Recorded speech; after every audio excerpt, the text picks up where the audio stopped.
Assalamualaikum warahmatullahi wabarakatuh. Waalaikumsalam warahmatullahi wabarakatuh.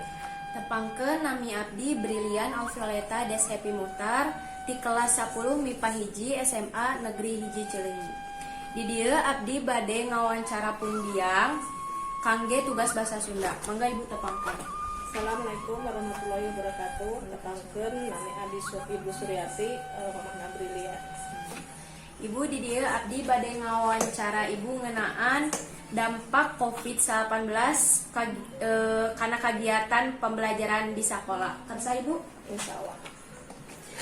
Mohon karena patarosan anu kahiji, naon sih dampak COVID-19 karena kegiatan pembelajaran di sekolah teh? Dampakna nyaeta sakola dieureunkeun janten anak-anak teh sekolah teh online. Terus karena patarosan anu kadua, kumaha pendapat Ibu ka pembelajaran jarak jauh ieu teh? Segi ibu mah kurang efektif sabab barudak teh kurang sosialisasi sareng barudak nu sanesna kitu nya. Mohon laras. Terus karena patarosan anu katilu, ari cara nyegah COVID-19 teh kumaha numutkeun Ibu? Nya kedah mematuhi protokol kesehatan, ulah riungan heula, upami keluar rumah pakai masker, sering cuci tangan, nyandak hand sanitizer. Terus kapatarosan anu kaopat, kumaha pendapat Ibu ka jalma nu sok ngalanggar protokol kesehatan eta?